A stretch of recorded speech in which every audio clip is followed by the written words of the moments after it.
Hey everybody, our journey story for this week is called The Birchbark House by Louise Erdrich, and it's illustrated by S.D. Nelson.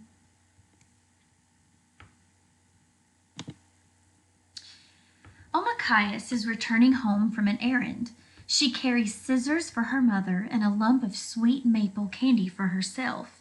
Both the scissors and the candy are rare and valued items in her Ojibwe village in 1847.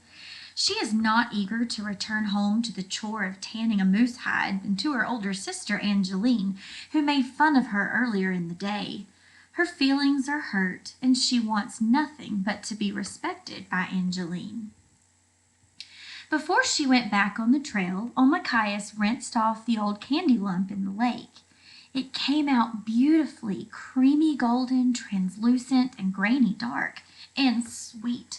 She started walking, her treasure now wrapped in a leaf.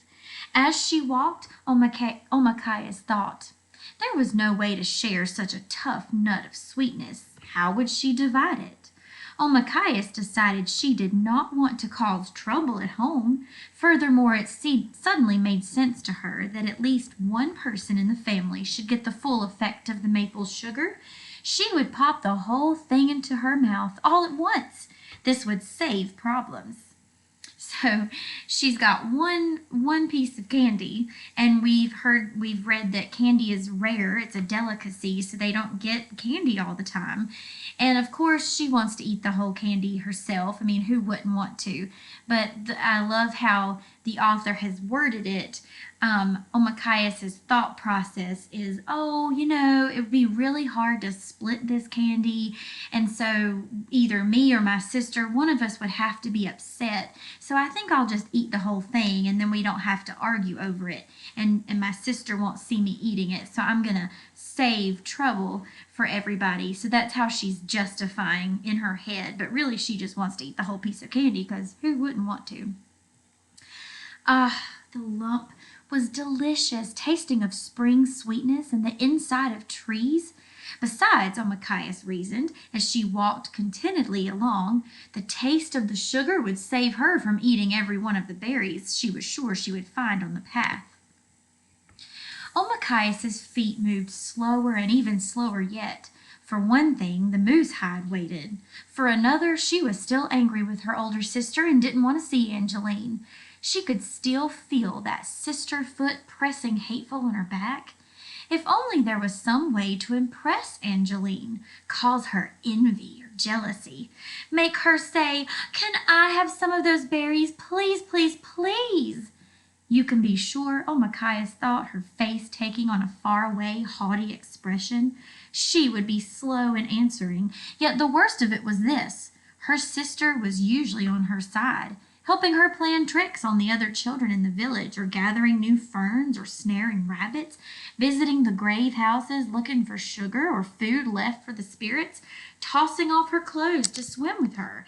And to have her older sister laugh at her hurt Omachias so much inside that she both wanted Angeline to smile in surprise, to be proud or envy her, and to feel rotten and be sorry forever.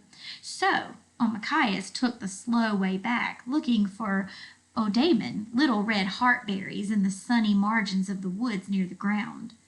She carefully removed the hard lump of sweetness from her mouth, stuck it back inside its leaf, just inside the pocket of her dress. Just as the taste of maple sugar faded along her tongue, she bent over, pushed back delicate leaves, and found masses of plump red little berries. 1, 2, 3! She had eaten a huge handful. Another. She grinned, thinking that she'd allow her sister to return with her to plunder them, but only if Angeline changed her ways.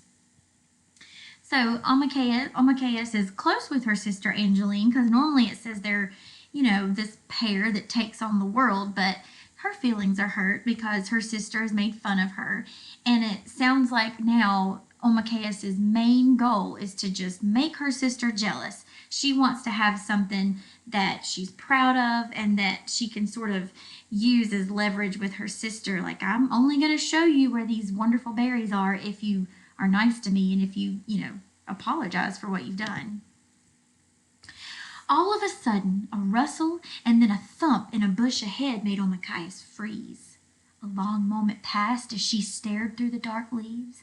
Suddenly, crash! 2 bear cubs burst from the bush and rushed pell-mell, tumbling head over heels straight for her. They came on in such a hurry that they didn't see Omicaius until they were nearly in her lap, and then, with comical looks of shock, they tried to stop themselves. One flew flat on its face, bumping its nose and squealing. The other twisted in midair and landed in a heap on the ground, shaking its head in confusion at Omicaius. The bear boys looked at her. Slowly she put out her open hand filled with heartberries. Curious, the cubs jumped forward, lost their nerve. They scampered backward and then crept forward shyly again. The smaller cubs seemed slightly bolder and sniffed at Omicaius's hand. The bear cub took one berry, then jumped away in seeming fright at its own bold act. But the taste of the berry seemed to banish fear.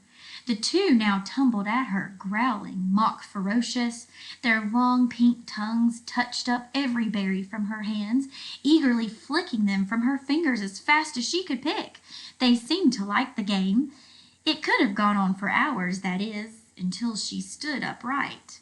Then they tumbled backward in alarm. Their chubby bottoms rolled them over like playing balls, and she laughed out loud. She realized they had thought Omicaius was their own size. They were astonished the same way Omicaius had been the first time she saw the traitor Cadotte unfold a seeing glass, something he called a telescope, a long shiny tube that grew in his hands. She bent down again.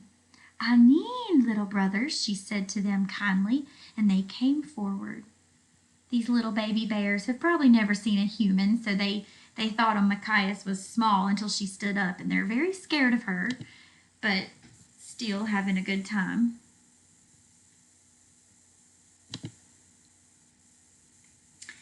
Let me make sure I didn't skip a page. Sorry, it looked like it skipped. Okay, it didn't. She looked around. No mother bear. Omicaius was well aware that she shouldn't stay so close to these cubs, but after all, they seemed deserted. She looked around again. They were orphans. Perhaps the mother bear's skin was now draped across old Tallow's bed, although she hadn't heard about a recent kill. But still, no mother bear in sight, and these little ones so hungry. Wouldn't her big sister be thrilled when Omicaius returned with these 2 new brothers?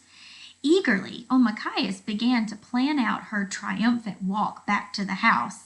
She would enter the little clearing with the cubs, one at her heels and one before her.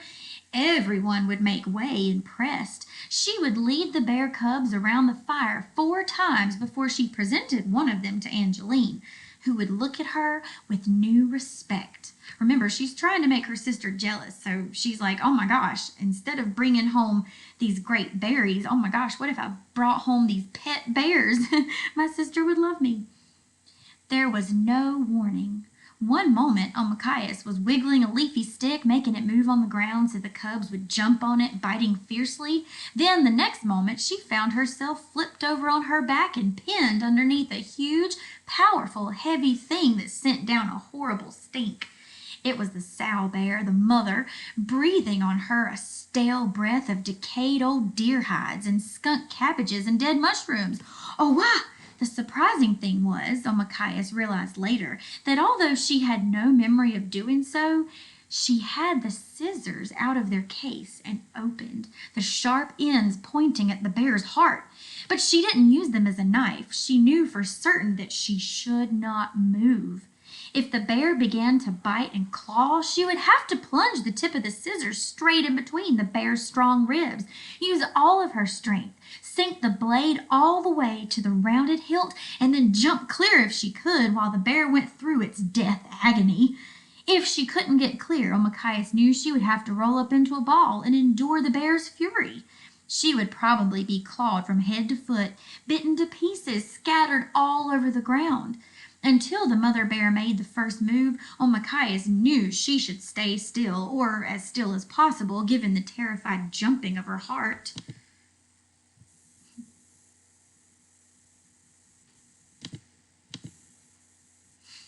For long moments, here's the picture, For long moments, the bear tested her with every sense, staring down with her weak eyes, listening, and most of all, smelling her. The bear smelled the morning's moose meat stew Amachias had eaten, the wild onion seasoning, and the dusty bit of maple sugar from old tallow stuck to the inside of her pocket. How she hoped the bear did not smell the bear-killing dogs or the bear claw that swung on a silver hoop from old Tallow's earlobe. Perhaps the bear smelled the kind touch of Grandma and Mama's bone and spruce wood comb, her baby brother's cuddling body, the skins and mats she had slept in, and little Pinch, who had whined and sobbed the night before. The bear smelled on Machias's skin the smell of its own cousin's bear grease used to ward off mosquitoes. Fish from the night before last night. The berries she was eating, the bear smelled all. Machias couldn't help but smell her back. Bears eat anything, and this one had just eaten something ancient and foul. Hein! Machias took shallow breaths. Perhaps it was to take her mind off the scent of dead things on the bear's breath that she accidentally closed the scissors, shearing off or cutting off a tiny clip of bear fur, and then, to cover her horror at the mistake, she started to talk. Poor Machias. She's not thinking, and she accidentally cut some of the bear's fur, and she's like, oh my gosh, I'm gonna die. So instead, her reasoning is to talk to try to calm the bear down, and of course it's not gonna understand her language, but that's just the only thing she can think of. And anytime you see these words here, and there were a couple others on other pages, this is the Ojibwe language, and I've actually got a video of that on my task board for the week too.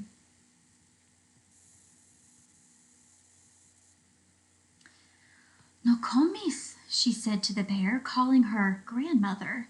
I didn't mean any harm. I was only playing with your children. Gawin onjida, please forgive me. The bear cuffed it on Machias, but in a warning manner, not savagely to hurt.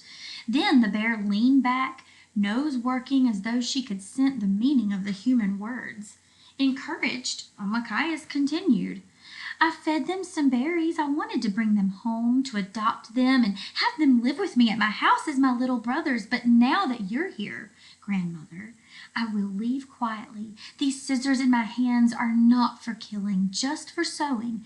They are nothing compared to your teeth and claws. And indeed, Machias's voice trembled slightly as the bear made a gurgling sound deep in her throat and bared her long, curved, yellowish teeth, so good at ripping and tearing. But having totaled up all the smells and sifted them for information, the bear seemed to have decided that Machias was no threat. She sat back on her haunches like a huge dog. Swinging her head around, she gave a short, quick slap at one of the cubs that sent it reeling away from Machias. It was as though she were telling them that they had done wrong to approach this human animal and should now stay away from her. Machias's heart squeezed painfully. Even though it was clear her life was to be spared or saved, she felt the loss of her new brothers.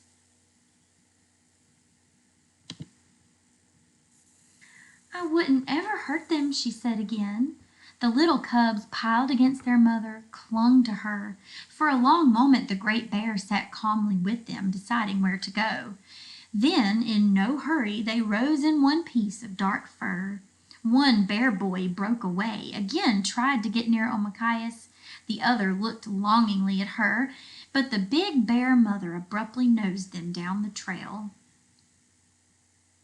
Right here we've got some alliteration if you think back to your figurative language. Words that are near each other that start with the same letters. We've got bear, boy, broke.